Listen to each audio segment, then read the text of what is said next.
On Sunday, September 3rd, 2023, William Michael Winters of Laurel, Maryland, passed away after an 8-year, hard-fought battle against cancer. He was the beloved father of Katie L. Winters, son of the late Frank and Marge Winters, brother of Frank Winters, Midge Falconer, Charlie Winters, Andrew Winters, and the late Patty Winters, Tim Winters, and Sue King. Born on May 7, 1949, Bill grew up on Long Island, surrounded by his many siblings. He moved to Rhode Island to pursue a job with MetLife and was transferred to Delaware in 1982. He continued his career in insurance in Delaware, earned his master's in business administration while advancing in the workplace, and wrapped up his career working for Kaiser Permanente in the greater Baltimore area and finally Laurel. As an active member of the Baha'i Faith, Bill's faith was of the utmost importance to him. His steadfast belief in unity and diversity and the inherent good in people, as well as his unwavering hope for the future of humanity, guided his life path. His ability to serve his local Baha'i community and the support and love they provided were incredibly meaningful to him. Bill's interests were impressively varied. His dedication to physical fitness showed in many forms, but particularly road biking, racquetball, basketball, and frisbee. He became an expert equestrian spectator and discerning listener of alternative rock as he supported his daughter Katie in her hobbies. He loved Jack Reacher novels, jazz music, photography, talking college basketball, witty jokes, traveling to visit his family or discover a new place, a good cup of tea, always left to steep for exactly the right amount of time, and many other hobbies that helped define his unique personality and worldview.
Hi, everyone.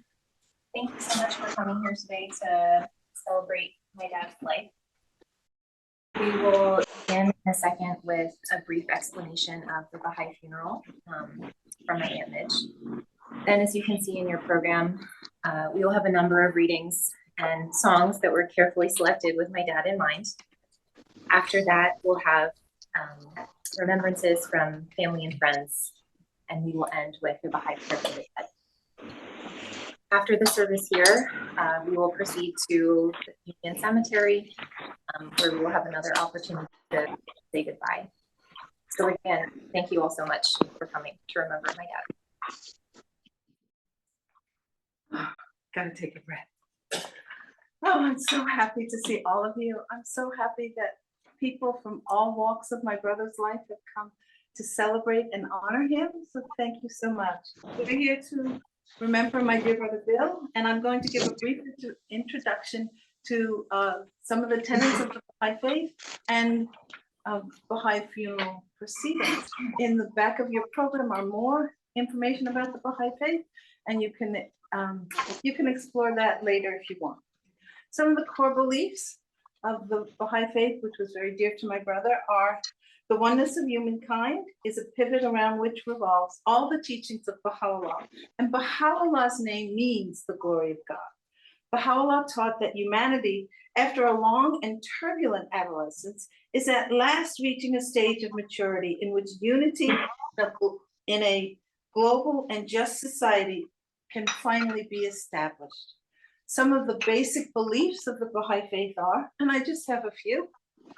The purpose of life is to know and worship God, to acquire virtues, promote the oneness of mankind, and to carry forward an ever advancing civilization so we can learn to treat each other a lot better.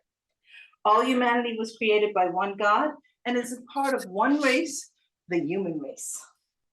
Work performed in the spirit of service is worship. And the soul, created at the moment of conception, is destined to reach the afterlife, where it continues to progress and attain the presence of God. So we've gathered here together to commemorate my dear brother Bill's life. And what a joy it is to be here and celebrate such a dear, dear man. And we're here to assist the journey of his soul as it progresses to be nearer to God. Baha'u'llah states that true life is not only the life of the flesh, but the life of the spirit, and that death is a messenger of joy. And every human being possesses an immortal, rational soul that passes through this world for a brief time and continues forever to work towards God. Yes, we are joyful for their ascent, but mournful for their loss. His presence will be so missed in all the spaces where you got to share with him, remember him, and have conversations with him. But they're not far from us. All the worlds are connected. So every time you have a dream, we become connected again because the worlds of God are interconnected. And my brother Bill is still with us. Our prayers help him, and his prayers help us. That gives me great, great comfort. The whole time I've been going, okay, Bill, I hope you like this. And I know he's been with us, and I know he's here with us now. So at the end of the program, Farnaz, a dear friend of my brother's, will read a special prayer which we call the prayer for the dead. It is recited at each Baha'i service, and it's the only what we call congregational prayer, which means it's done in the same way at every service. So while she says that, everybody who can stands, and there are 6 brief verses that are shared. It's in your program, and they're said 19 times, preceded by the greeting, Allah Apa. And Allah Apa is a Baha'i greeting that means God is most glorious. So on behalf of my brother, his daughter, and the family, we are so, so grateful you've come here to celebrate the life of my beloved brother. And we're going to start the program with Vida Farouzi, who will chant a Persian prayer. Thank you so much. I say a prayer by Abdul Baha in Farsi for departed. الله تعالی پروردگارا آمرزگارا نفس نفیسی ز ملکوت شهود صعود نمود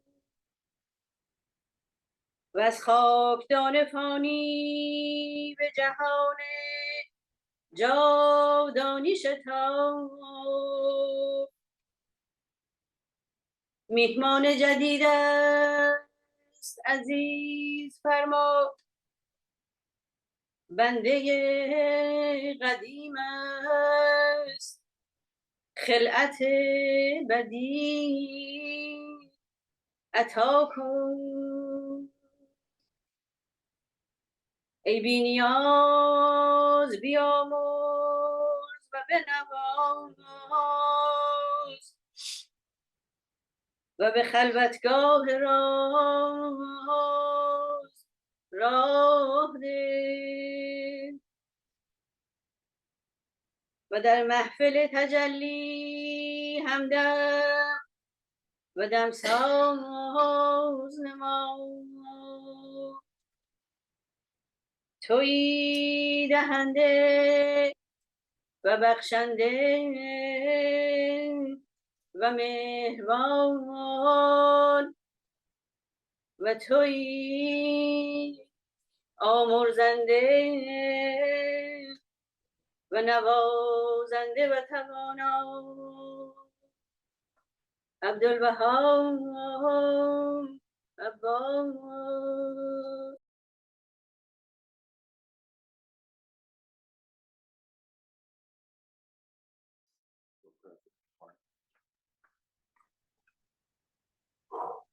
O Lord, grant me a measure of thy grace and loving kindness, thy care and protection, thy shelter and bounty, that the end of my days may be distinguished above their beginning, and the close of my life may open the portals to thy manifold blessings. May thy loving kindness and bounty descend upon me at every moment, and thy forgiveness and mercy be vouchsafed with every breath, until beneath the sheltering shadow of thine upraised standard, I may at last repair to the kingdom of the all-praised. Thou art the bestower and the ever-loving, and thou art verily the Lord of grace and bounty.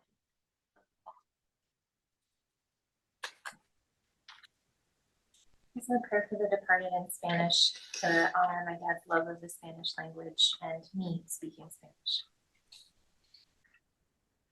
Oh mi Dios, verdaderamente tu siervo, humilde ante la majestad de tu divina supremacía, sumiso ante la oferta de tu unicidad, ha creído en ti y en tus versículos, ha dado testimonio de tu palabra, ha sido encendido con el fuego de tu amor, ha sido sumergido en las profundidades del océano de tu conocimiento, ha sido atraído por tus brisas, ha confiado en ti, ha vuelto el rostro hacia ti, te ha ofrecido sus súplicas, y le han sido asegurados tu perdón y tu clemencia.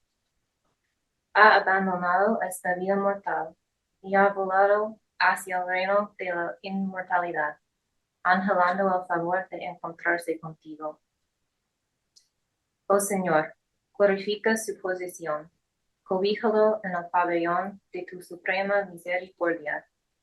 Haz que entre en tu glorioso paraíso y perpetúa su existencia en tu exaltado rosedal, para que pueda sumergirse en el mar de luz que se halla en el mundo de los misterios. En verdad, tú eres el generoso, el poderoso, el perdonador y el donador.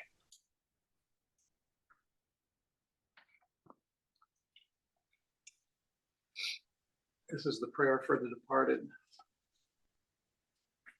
O my God, verily thy servant humble before the majesty of thy divine supremacy, lowly at the door of thy oneness, hath believed in thee and in thy verses, hath testified to thy word, hath been enkindled with the fire of thy love, hath been immersed in the depths of the ocean of thy knowledge, hath been attracted by the breezes, hath relied upon thee, hath turned his face to thee, hath offered his supplications to thee, and hath been assured of thy pardon and forgiveness. He hath abandoned this mortal life and hath flown to the kingdom of immortality, yearning for the favor of meeting thee. O Lord, glorify his station, shelter him under the pavilion of thy supreme mercy, cause him to enter thy glorious paradise and perpetuate his existence in thine exalted rose garden, that he may plunge into the sea of light in the world of mysteries. Verily, thou art the generous, the powerful, the forgiver, and the bestower. Abdul Baha.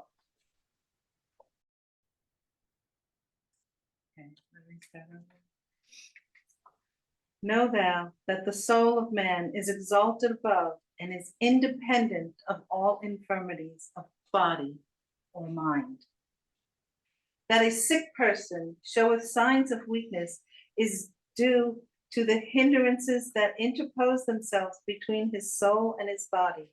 For the soul itself remaineth unaffected by any bodily ailments. Consider the light of the lamp. Though an external object may interfere with its radiance, the light itself continueth to shine with undiminished power. It will evidence such ascendancy and reveal such influence as no force on earth can equal. Every pure, every refined and sanctified soul will be endowed with tremendous power and shall rejoice with exceeding gladness.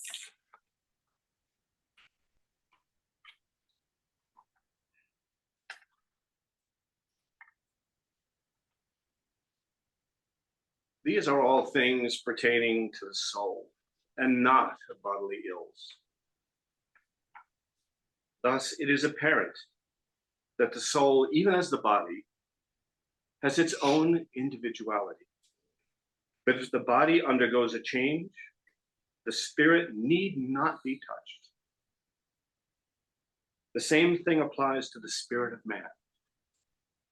Though death destroy his body, it has no power over his spirit. This is eternal, everlasting, both birthless and deathless. As to the soul of man after death, it remains in the degree of purity to which it has evolved during life in the physical body. And after it is freed from the body, it remains plunged in the ocean of God's mercy. From the moment the soul leaves the body and arrives in the heavenly world, its evolution is spiritual. And that evolution is the approaching unto God.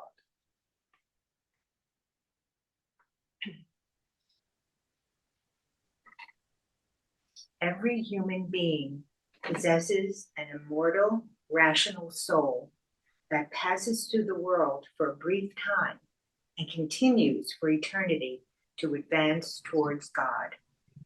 Our life's purpose is to progress spiritually by serving our fellow human beings.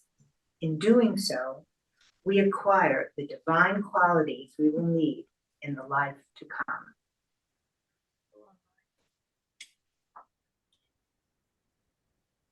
Going to sing a prayer for the departed.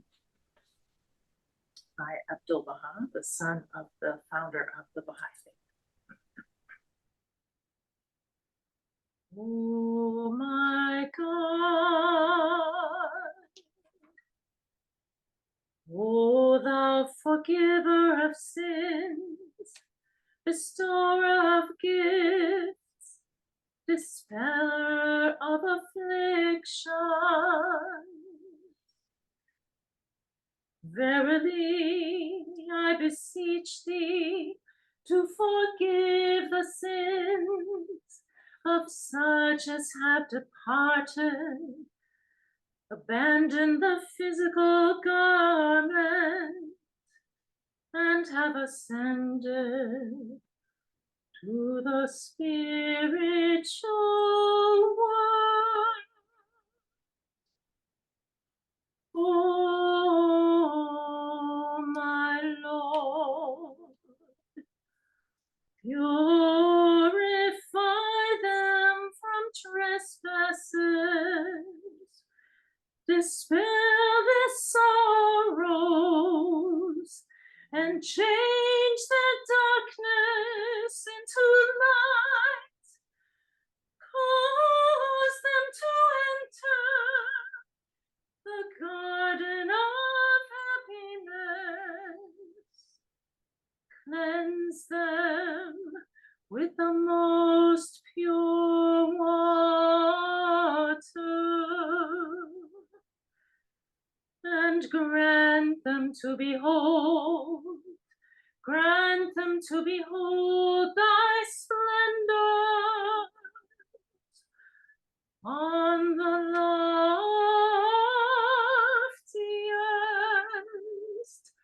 mount.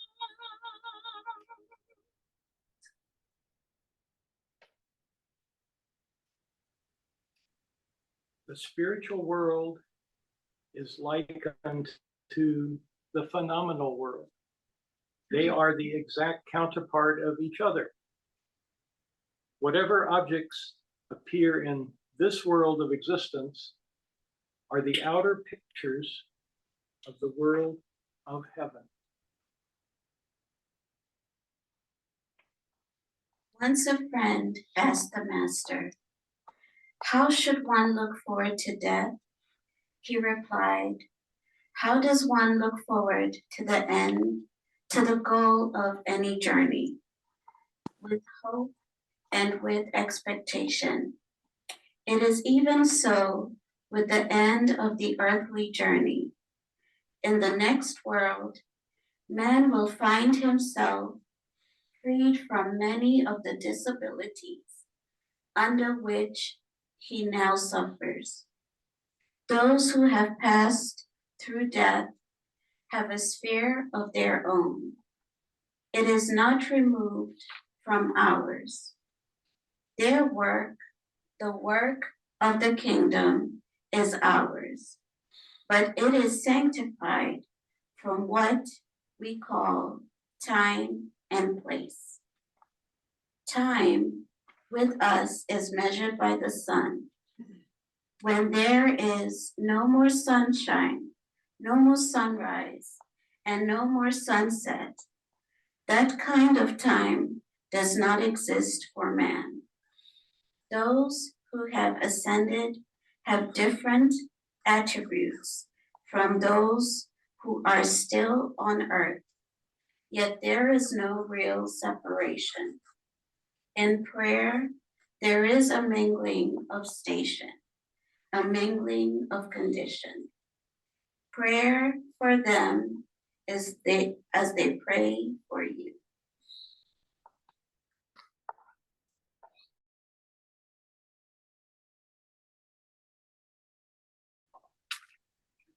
So now we're gonna have his wonderful daughter Katie come up and give a eulogy.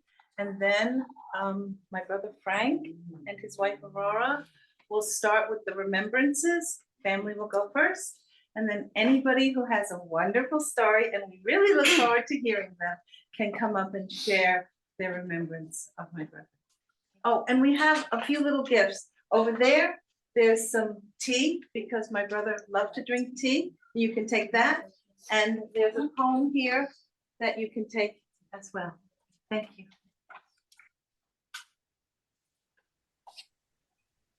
Thank you everyone again for gathering here today to honor and remember my dad, Bill. I know everyone in this room will miss him dearly and is grateful for the impact he had on their lives. My dad was goofy, calm, contemplative, loyal, hopeful, quiet, strong-minded, and sensitive. My memories of him range from lighthearted moments of him sprinkling Spanglish into our conversations in his ongoing attempts to keep up with the Spanish he studied in school, to weighty talks about, literally, the future of the human race.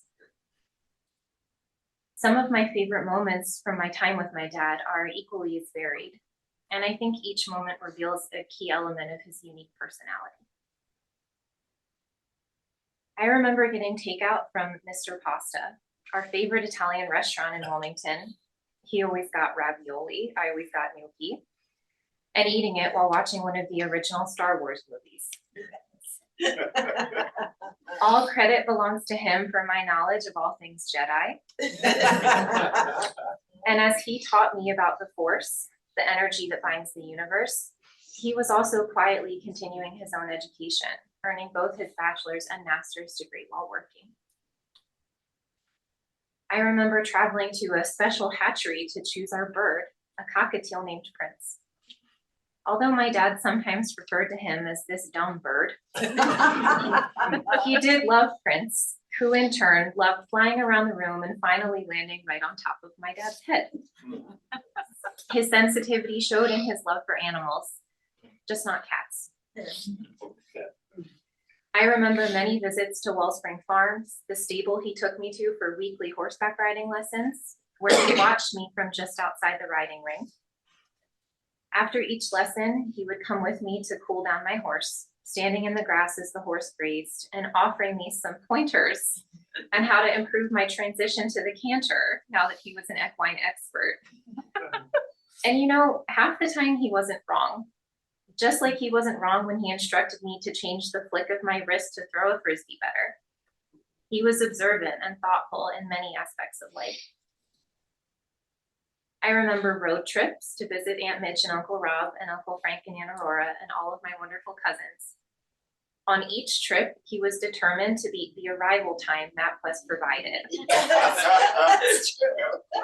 Even if it meant both of us holding our bladders for a not normal amount of time. I'm both happy and unhappy to say we almost always did beat the projected arrival time. I remember his calm but excited expression as I came outside just before my 16th birthday to see him standing next to a tan-colored Toyota Corolla waiting for me in the driveway. A car that would take me to college and beyond and last me almost 20 years. My dad's happiness was often like that, calm, quiet, but still meaningful. I remember his pride at all of my graduations and his steadfast belief that I could do whatever I set my mind to. And he worked hard himself, advancing in his career through multiple job changes before climbing the ranks at Kaiser Permanente. I remember the very first conversation he ever had with my now husband Logan and me, where, in typical my dad fashion, he sat across the table from us and abruptly switched from discussing the weather to a demanding, "So what's the deal with you two?" It was a silly question, but it was a sincere question. And that was how my dad was. I remember our chats, whether they were about music, my teaching career, or why various global events were happening. His faith and unwavering belief in the Baha'i teachings steadied him as some truly scary things occurred in the world. And I'm so grateful his confidence in the unity of mankind could guide him. I remember the phone calls he made to me months before Logan's birthday each year, asking me for advice on the perfect gift for the perfect son-in-law. His thoughtfulness showed in many ways, and gift giving was certainly one of them. My dad was a trooper. From his diagnosis with multiple myeloma in December 2014, his belief was always that he would improve, that even when he felt ill, he would feel better. I'll end with an excerpt from a Mary Oliver poem, in part to honor my dad's support of my love for literature, even from a very young age. You might have seen some photographic evidence before the service. In her poem At the River Clarion, Oliver writes, "There was someone I loved to grow old and ill. One by one, I watched the fires go out. There was nothing I could do except to remember that we receive, then we give."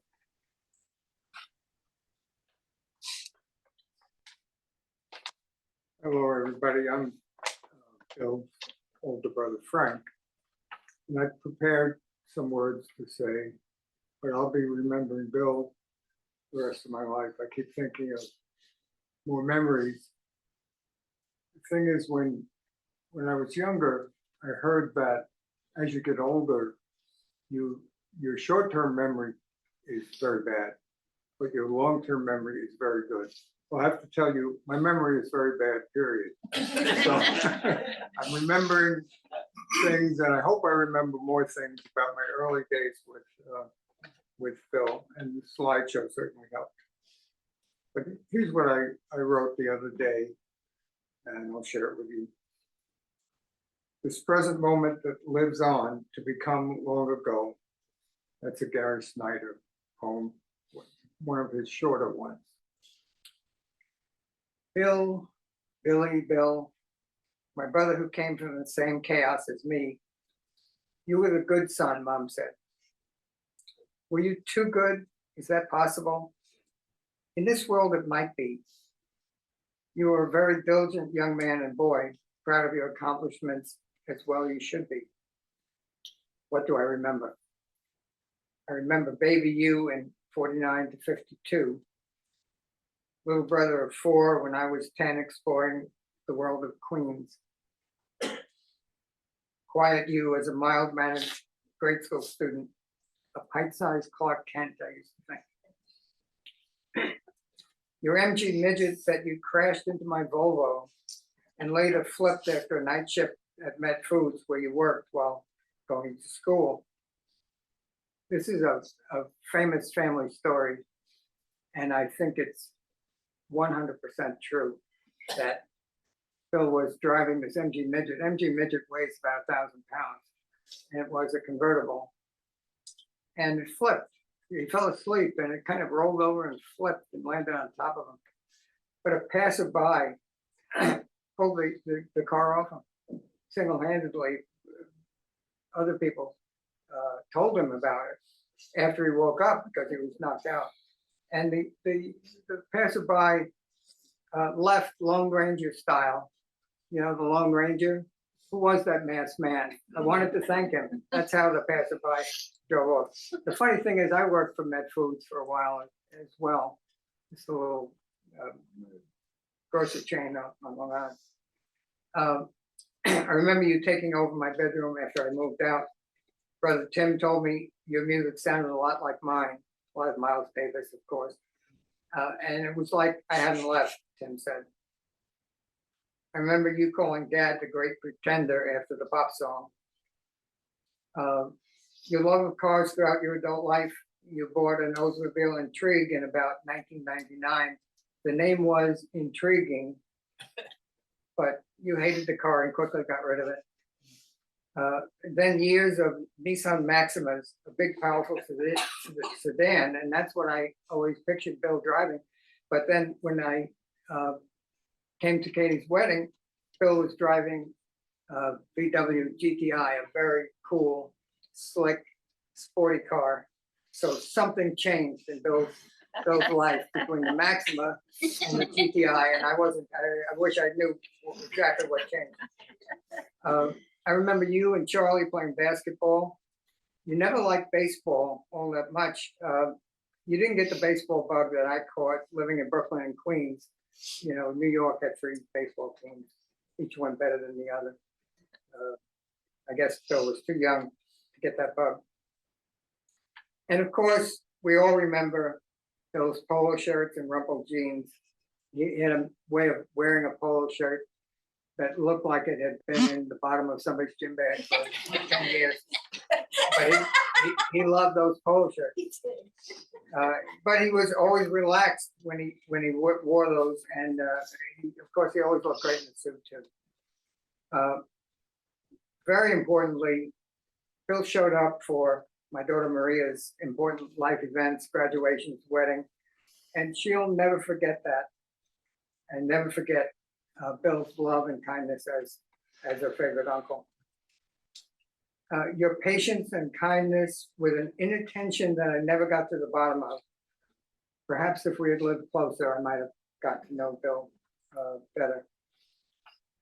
What was to me extreme outlook on matters of the flesh.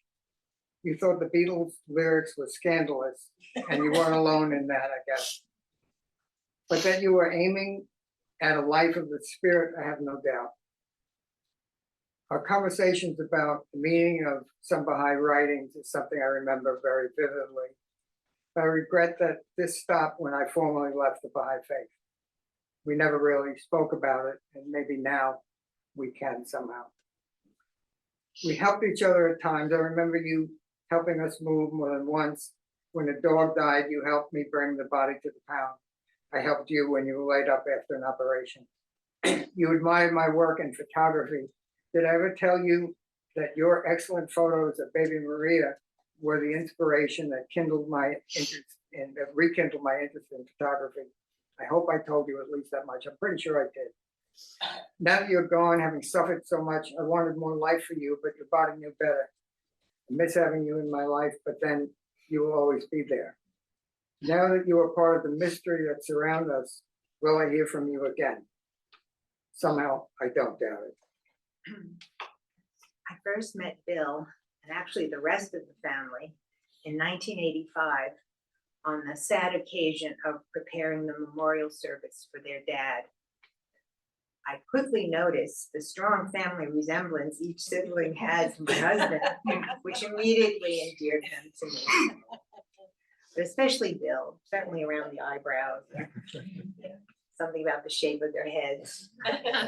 Although even then, Bill envied Frank's hair. That's true.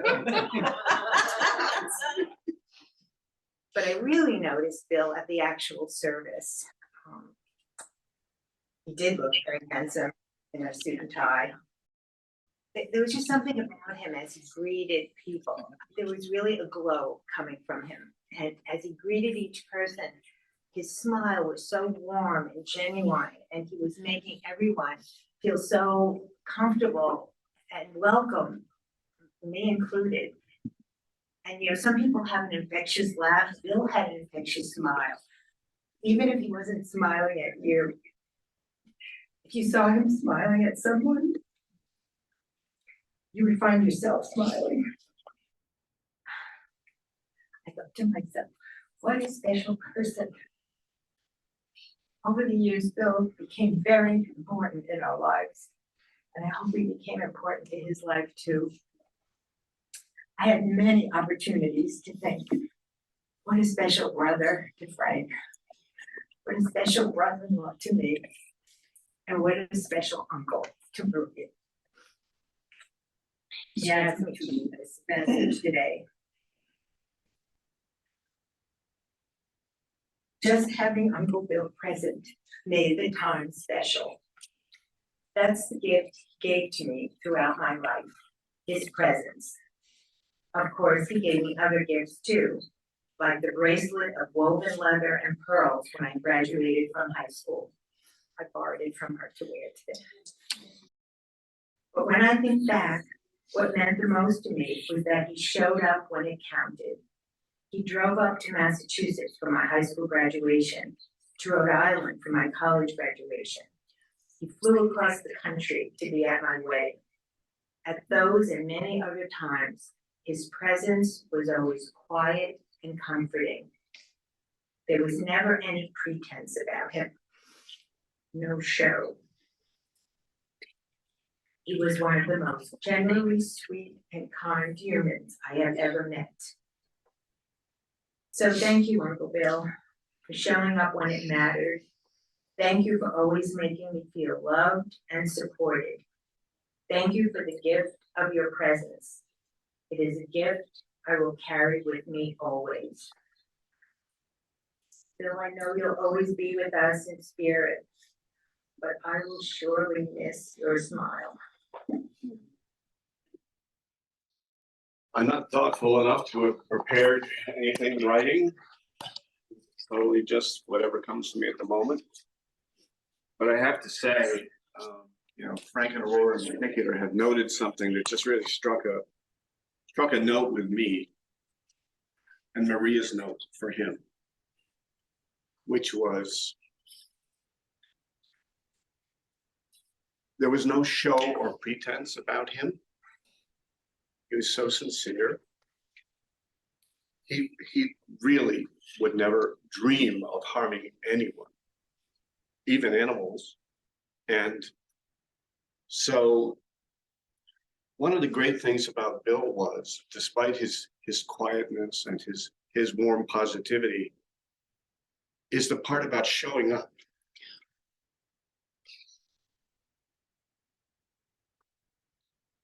He always showed up. And as some people I think have said, a large part of life, of value, is showing up. Showing up for the important things. In Bill's case, he was particularly good at that, showing up for other people. And we love him for that and so many other things. He's the closest thing that really I ever had to a brother. I only had one sister.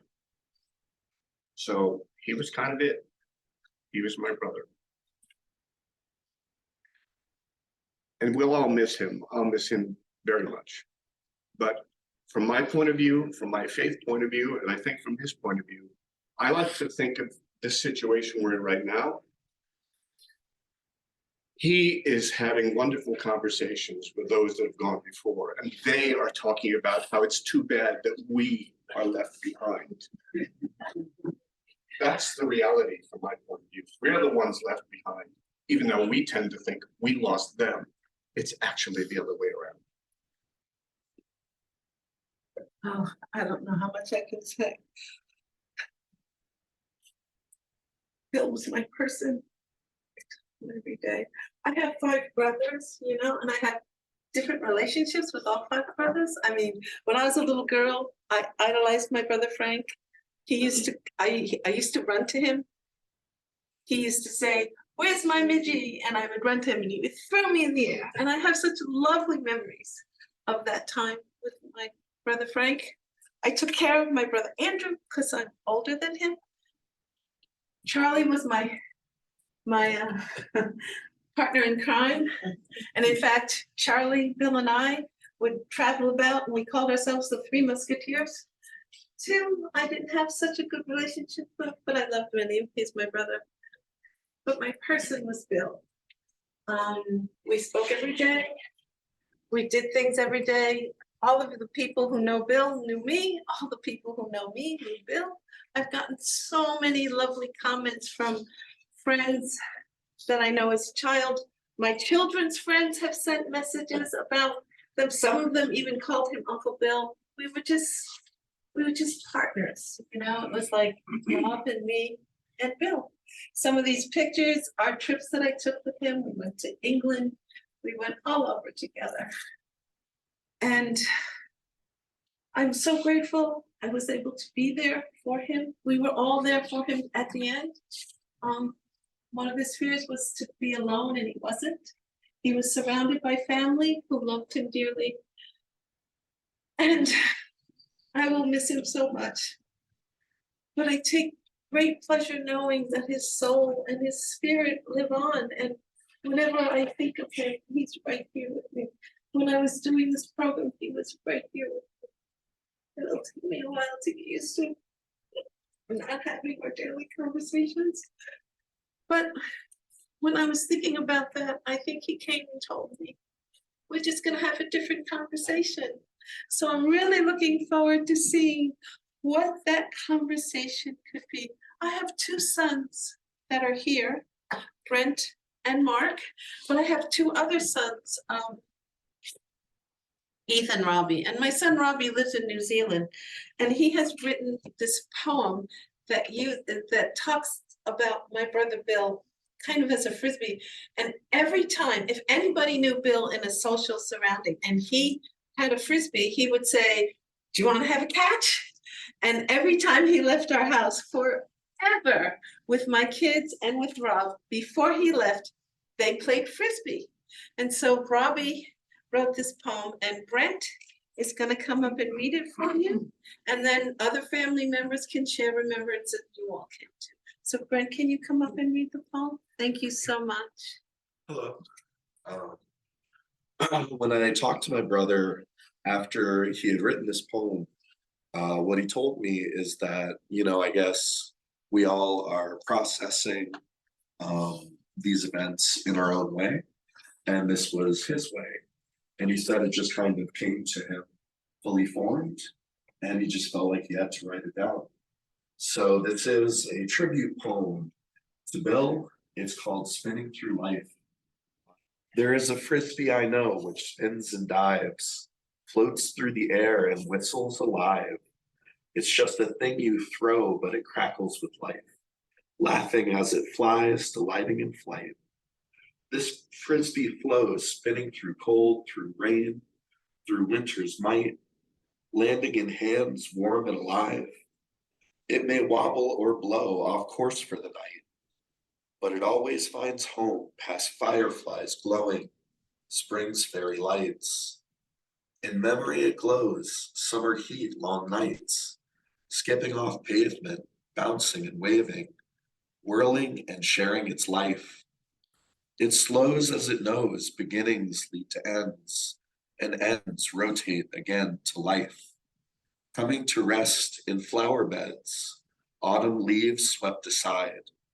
But sometimes, when the window is closed, I still hear it outside, whirling in laughter, rising, rising, rising, till it's lost to our sight.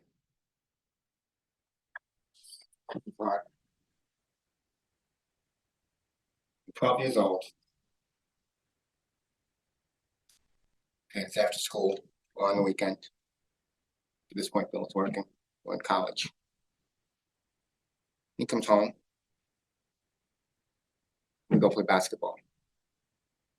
Now he's 18 or 12. That's 6 years difference. It's a big difference. Not too many older brothers do that. Those are some of my fondest memories. For us, it was mostly basketball, but there was baseball a little bit. And if his friends were around, it didn't matter. I was welcome. As I grew to be bigger than him and could beat him at basketball on a regular basis, after he got over his first frustration, we kept playing. We would go to different parks throughout Huntington where we lived. And there were certain parks we would go on a regular basis, but it was just our thing. It was our bonding, more than just a game. He was my big brother. And as life happens, as life unfolds, marriage, divorce, children, the common thread that everybody says is presence.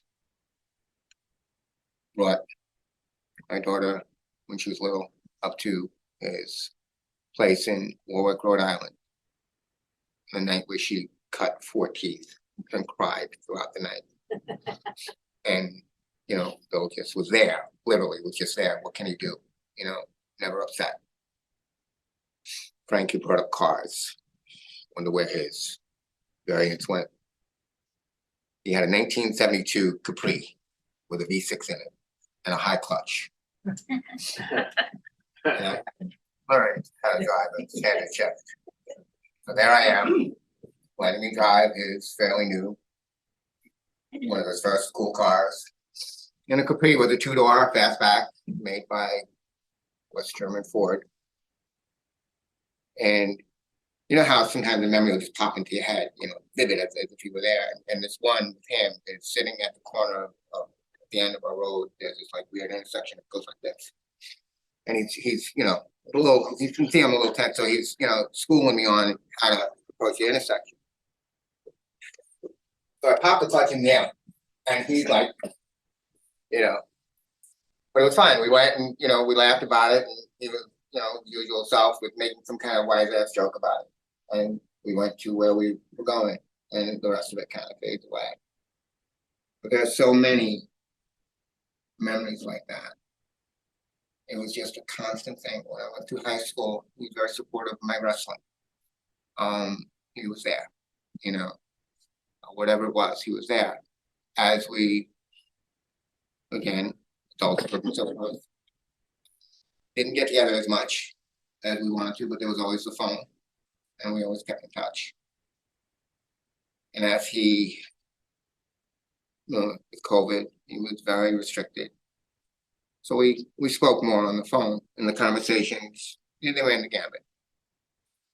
But as Midge said, he was the go-to. The three of us, the Robinsons, local Baha'i community youth group. Again, I'm 15. These people are 21, they're old, they're 25. Some of them are, oh my God. But it never phased. It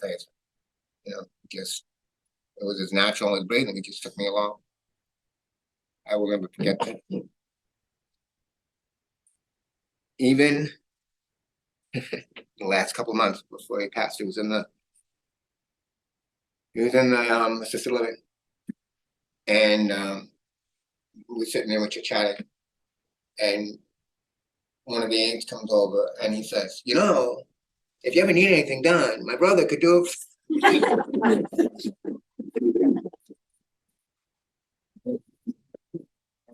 And that was Bill, It was one of the most complicated, simple, rewarding relationships I ever had. And Frank touched on, we didn't have the ideal family background. We went through some serious turmoil, but Bill was always a port in the storm. Midge, Bill, and I were the three musketeers, and we helped each other get through that insanity. And Bill never, ever wore it on his sleeve. He never really complained about it much. He just, let's go here, let's go there. We lived on Long Island, so the trip to the city was 60 miles. Go to New Jersey, go to Massachusetts. It didn't matter, let's go. It was just assumed we were going. I would have to say, no, I'm not. He would just assume that I was going. And those are some of the most endearing memories. And having him and having that relationship helped me in so many ways, and it carries over to today. So I could probably stand here for another hour or so, but I'll give somebody else a chance. Of course, we'll miss him, but he will always be there. He will always, always be there. I close my eyes, or just sometimes in, being alone in thought, he's there, conversations come up, thinking about another car that doesn't fit the role you thought. You had a 260Z, you was another fast sports car. I don't know if you know this, Bill, but that thing did 150 miles an hour. He wasn't with me.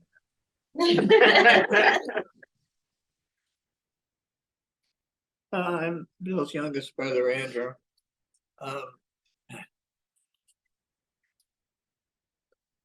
There was an incident that I've been thinking about quite a bit the last couple of weeks. When our mother was in her last illness, her sister, our aunt, suddenly showed up. And so Bill decided to take her home, and insisted that I go with him. So we went all the way up to Howard Beach, Queens, which is where she lived. And her son, our cousin, Chris, did not know that she had left. She had gone from Howard Beach to Wilmington, Delaware on her own to see her sister. And then we brought her back and then came back on her own. And she was insisting that both Bill and I were still in high school. That was the thing that came into my head. It was about him helping others. That's basically all I had to say.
As you can see, my brother has a beautiful day at his house in Laurel.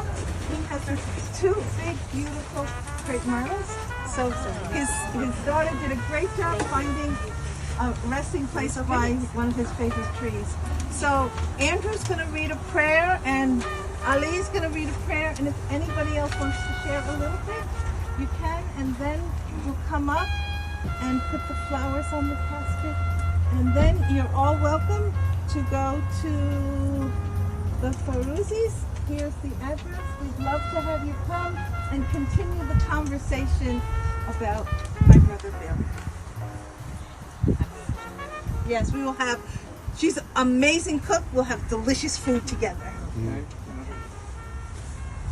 O my God, verily thy servant, humble before the majesty of thy divine supremacy, lowly at the door of thy oneness, hath believed in thee and in thy verses, hath testified to thy word, hath been enkindled with the fire of thy love, hath been immersed in the depths of the ocean of thy knowledge, hath been attracted by thy breezes, hath relied his face to thee, hath offered his supplications to thee, and hath been assured of thy pardon and forgiveness.